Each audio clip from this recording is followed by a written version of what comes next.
Je vais garder la pépite pour la fin de cette vidéo. Donc restez jusqu'à la fin et pensez à vous abonner dès à présent, car le silence des morts s'achète parfois au prix de celui des vivants.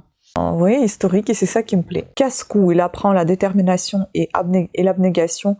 Michael Olivier, spécial suspense, donc 3 souris aveugles. C'est un roman aux éditions Albin Michel. Elle s'était jurée de ne jamais revenir à main d'âme, de ne jamais revoir la maison où sa mère était morte, où elle l'avait tuée. Bien sûr.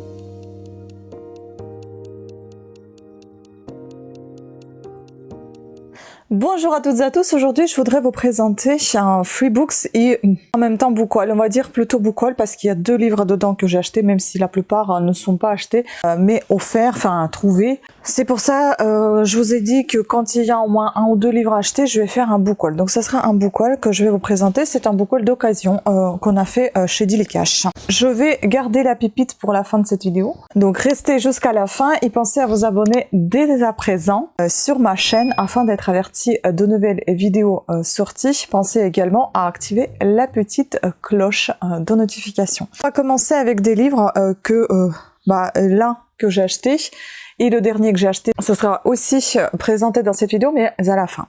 Donc restez jusqu'à la fin. On va commencer par celui-ci, j'ai trouvé super sympa.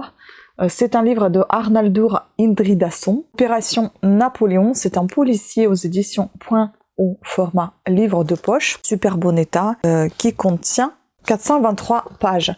Je vous lis la 4e, franchement ça promet d'être très intéressant. Un avion s'écrase dans le blizzard. Très vite, la glace de Vatnajökull l'engloutit. À l'intérieur, agents américains et officiers allemands ont compris. Ils vont mourir gelés, emportant avec eux l'un des plus lourds secrets du XXe siècle. Quand l'avion réapparaît 50 ans plus tard, il menace de faire de nouvelles victimes, car le silence des morts s'achète parfois au prix de celui des vivants. Ça a vraiment l'air super intéressant, donc ici on a un petit extrait ou un petit avis de l'écrivain. Il aurait sans doute mieux valu que ce glacier garde l'avion éternellement. Ensuite on a un avis de Le Parisien, ici à un rythme digne de la série 24 heures chrono, l'intrigue se déroule sur 4 jours seulement. Indridason multiplie les rebondissements, il nous tient en haleine jusqu'à l'ultime page. J'adore ça. Traduit de l'anglais par David Falkenberg. Et on a un petit peu ici de l'auteur qui est né en 1961 en Islande, Arnaldur Indridason, diplômé en histoire et journaliste et critique du cinéma. Roman publié dans plus de 30 pays, couronné par de nombreux prix prestigieux, sont tous disponibles en point. Et puis cette belle image de glacier là, franchement j'adore. Ensuite des livres un petit peu moins glauques on va dire, parce que enfin l'autre je ne trouve pas que ça vraiment glauque, mais c'est plutôt historique. Oui, historique, et c'est ça qui me plaît. Celui-ci Mocha jusqu'au bout de la peur, 9 de l'école des loisirs. Donc ça c'est un livre pour les enfants que l'on pourrait peut-être lire ensemble. C'est un livre de bibliothèque. Regardez comment c'est écrit gros, donc on pourrait peut-être le lire ensemble, qui sait, je ne sais pas. Donc ici, je pense que c'est un extrait du livre. Je vous lis la 4e. Illustration de couverture Alain Metz. Elle est belle la couverture. Nous sommes ici, 246 pages. Oui, je pense qu'on peut le lire facilement en ligne. La pluie bat, la tempête fait rage, les champs sont inondés. Le marais poitevin déborde de partout. Il faudrait être fou pour mettre le nez dehors par ce temps. Fou, ou pourchassés par un tueur. Quentin et Garance ne sont pas fous du tout. Ce sont 2 enfants très intelligents et débrouillards. Au contraire. Mais les voilà, seuls dans la nuit, seuls et perdus sur une barque plate, avec leur vélo accidenté et une barre de céréales. Leur père a disparu, assassiné, en sont sûrs, par un cambrioleur qu'ils ont surpris dans son bureau. Il les a poursuivis à pied, puis à vélo, à travers les éléments déchaînés. À présent, il les traque en bateau. Il veut leur peau. Bon, c'est pas un extrait, c'est un résumé. Bon, écoutez, ça a l'air sympa. Je pense pas que ça va faire peur, vu que c'est un livre pour les ados. Ensuite, on a celui-ci. Ce sont des livres complètement différents. C'était des livres gratuits. Je vous dis honnêtement, si ça tenait qu'à moi et s'il fallait, s'ils étaient en vente, je ne suis pas sûre que j'y jetterais un coup d'œil. Mais vu que c'était des livres gratuits, pourquoi pas tester si ça va me plaire ou pas. Donc ici on a le livre de Claire Benoît, préface par Xavier Delerue, Paul-Henri Delerue, médaille olympique, aller au bout de ses rêves, de l'émotion à la performance, édition Atlantica. Ça peut donner envie de se motiver pour faire quelle que soit votre activité. vous donner des envies, de vous donner plus de motivation d'aller jusqu'au bout, etc. Donc ça peut être un livre un petit peu pousseur, on va dire, qui vous pousse au bout de vos envies, de vos rêves. Voilà, donc c'est un livre qui fait 215 pages. Vous avez vu, il se présente avec beaucoup d'illustrations, il est assez aéré, donc ça peut être sympa. Alors ici, c'est un moment complètement surréaliste, jusque-là, resté dans l'ombre. Nous le voyons naître devant nos yeux. On a ici donc un petit résumé. Hiver 2006, Jeux Olympiques de Turin, Paul-Henri Delerue est sur le podium. Médaillé de bronze de snowboard cross, à 21 ans, c'est l'aboutissement d'un rêve de gosse. Derrière lui, une fratrie, une famille portée par une passion dévorante pour la montagne et la glisse.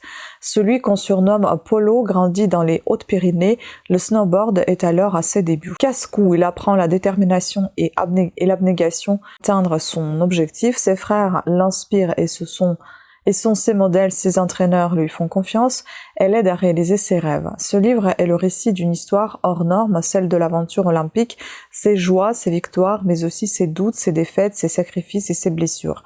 Aujourd'hui, conférencier et coach, Paul-Henri Delerue propose des outils de développement personnel pour gagner en leadership. En un mot, devenir une meilleure personne. Ouvrage en 2 parties pour nous aider à réaliser nos propres rêves. Voilà, écoutez, c'est assez intéressant et inspirant, j'ai envie de vous dire. Un petit avis de Claire Benoît, c'est une artiste écrivain, à la passion des Pyrénées, après secouriste en montagne 2011, aller au bout de ses rêves et son second ouvrage, publié aux éditions Atlantique. Voilà. Je ne sais pas si c'est une femme, parce que Claire Benoît, est-ce que c'est une femme ou un homme? Je sais pas. Bon, bref, voilà.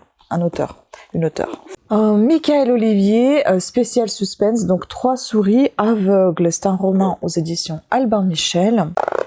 En super bon état. Et nous avons ici, je pense, 200 et quelques pages. 272 pages. C'est écrit assez gros. Je pense que ça va se lire assez facilement. Donc, pour un jeune homme introverti, l'honnête est une formidable chance. On peut y rencontrer des jeunes filles, tout savoir de leur vie intime sans avoir à se démasquer véritablement. Un s'éprend ainsi de Cathy, qu'il n'a jamais rencontrée. Mais lorsqu'il assiste impuissant à son assassinat sur un écran d'ordinateur, il réalise qu'au fond, il ne sait rien d'elle. Spécialiste des délits informatiques, Claire, une inspectrice de police, convainc Thomas de l'aider dans son enquête. Et ce qu'ils vont découvrir pourrait bien leur être fatal. Un cyberthriller inquiétant au voyeurisme et nouvelles technologies se confondent en une troublante danse de mort. C'est l'actualité, j'ai envie de vous dire. Ensuite, on va retrouver notre chère Mary Higgins Clark. Rien ne vaut la douceur du foyer. On va faire suite de tout ce que j'ai d'elle. Donc, un roman encore une fois aux éditions Albin Michel, quasi neuf. Nous sommes ici, il paraît que ça se dévore, j'avais entendu dire, 457 pages.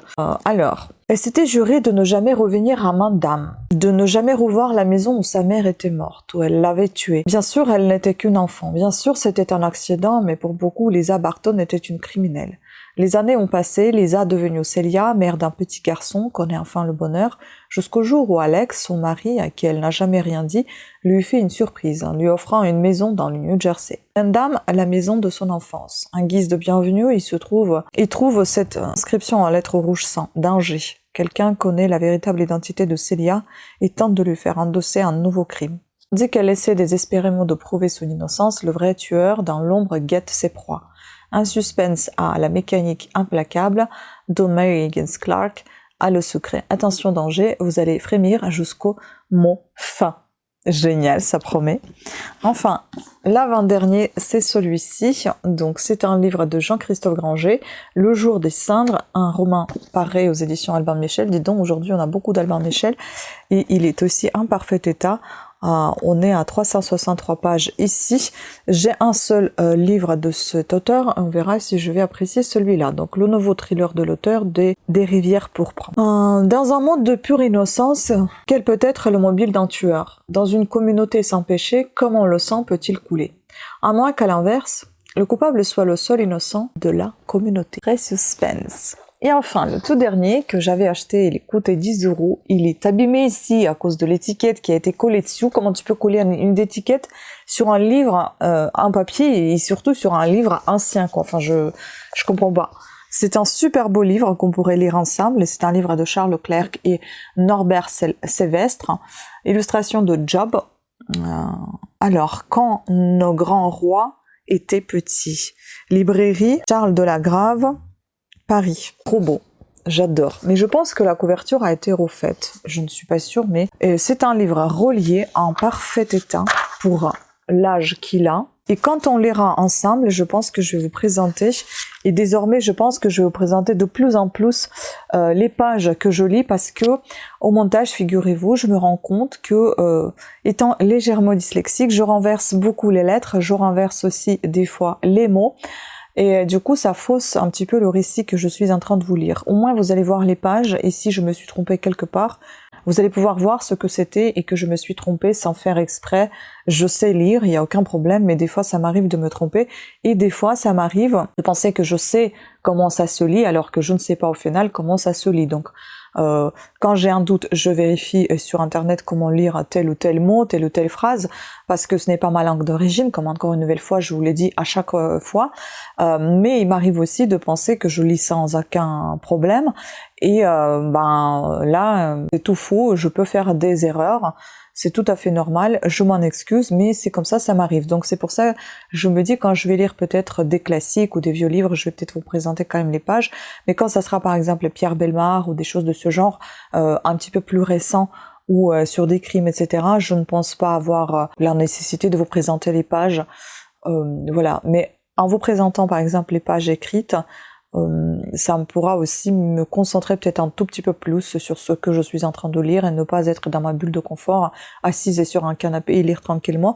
Là, je vais devoir suivre ce que je lis et peut-être que j'en ferai un petit peu moins d'erreurs. Donc revenons à notre livre qui date de 1920. Il est vraiment ancien. 1920, il a 105 ans quand même. Hein. Donc vraiment super beau livre, 3e édition, c'est marqué. Les pages sont bien épaisses. On a une table de matière ici, dont on va avoir les aventures de Berthe et au Grand-Pied, l'enfance de Saint-Louis, Louis XI et Jeanne d'Arc, la jeunesse du bon roi Henri, les premières années de François Ier, la petite guerre du roi Soleil, un roi de 5 ans, Louis XV, Marie-Antoinette Dauphine, Marie-Antoinette et Louis XV, j'adore. Non, Louis XIV, je crois, c'est le roi Soleil, c'est le roi Louis XIV, il me semble. Joséphine à la Martinique et Napoléon à Ajaccio. Oh là là, avec ces belles illustrations, regardez-moi ça avec le papier de soie qui recouvre cette belle illustration. C'est magnifique. Mais je vais vous rapprocher ce livre lorsqu'on va le lire. Ça va être très sympa. Regardez comment c'est beau. J'adore. Vraiment un très très beau livre. J'avais pas envie de le laisser là-bas. Nous avons ici 48 pages. Les pages sont vraiment très très épaisses. Et c'est un livre relié. Je suis très très contente de mon acquisition, surtout que vous savez que j'adore les contes, les vieux contes, j'adore collectionner les contes tout court, que ce soit vieux ou pas. Du moment que le livre me plaît, les illustrations sont belles, j'ai envie de les prendre, de les acheter, de les avoir chez moi. J'ai aussi envie de me lancer encore dans une BD, encore tenter ma chance. Par exemple, Alzimut, je crois que ça s'appelle comme ça. Lupano, je crois que c'est Lupano qui avait écrit, je sais plus son nom, Baptiste Lupano. Je ne me rappelle pas, mais je sais que c'est Lupano qui avait écrit, où il y avait des illustrations d'une autre personne. Et j'aimerais bien essayer cette bande dessinée. Je ne sais pas si je vais aimer, mais en fait, ce que j'aimerais, c'est de trouver une belle bande dessinée avec l'écriture, la police, non pas en comics, mais en quelque chose un peu plus lisible qui me fatiguera pas les yeux et le cerveau. Parce que je vous avoue, ce qui me perturbe dans les bandes dessinées, c'est des images, mais c'est la bande dessinée, donc c'est pour ça que j'aimerais avoir quelque chose avec des belles images. Ça me fera penser un petit peu à des contes, même si ça peut être des contes fantastiques, des contes un petit peu plus modernes, ce n'est pas grave, mais du moment que les images sont belles et sont sympas à regarder, je pourrais éventuellement tester encore une BD, mais il faut que les bulles là, avec la police dedans, soient plus claires, hein, parce que j'ai pas envie de me forcer de comprendre ce qui est marqué dedans, et en me perdant dans les images, c'est pas le but. Moi, j'aimerais comprendre vraiment le sens de ce que je lis et d'apprécier tout ça en images. Donc si je trouve quelque chose, si Lupano va me plaire, écoutez, j'aimerais bien tester et vous en parler. Si c'est pas Lupano, j'aimerais bien trouver quelque chose qui me plaira. Voilà, quelque chose d'intéressant, adulte, sans des scènes de sexe, ça m'intéresse pas vraiment. J'aimerais, parce qu'à chaque fois quand je tape BD adulte, je tombe que sur ça, mais c'est pas ça qui m'intéresse. Moi, ce qui m'intéresse, c'est vraiment une BD super sympa. Pourquoi pas aussi sur le thème des sorcières, peut-être, ça me plairait aussi. Voilà, mais quelque chose d'assez intéressant, joli à voir, un petit peu fantastique peut-être, un petit peu pour s'évader en fait, pour se libérer le cerveau et apprécier les images. Voilà, écoutez, c'était tout sur ce book haul. C'était une petite vidéo. Je vous remercie beaucoup de l'avoir suivi. J'espère que vous avez apprécié ce que je vous ai présenté. N'hésitez pas à me dire dans les commentaires si vous connaissez ces auteurs et si vous les connaissez, qu'est-ce que vous avez lu de ces auteurs ou est-ce que vous avez lu un de ces bouquins-là. Si ce n'est pas le cas pour ces deux questions, bah, n'hésitez pas à me dire ce que vous êtes en train de lire actuellement. Sur ce, je vous souhaite à toutes et à tous de très bonnes lectures. Pensez à vous abonner et activer la petite cloche de notification afin d'être averti de nouvelles sorties de vidéos. Je vous embrasse et je vous dis à très bientôt. Ciao!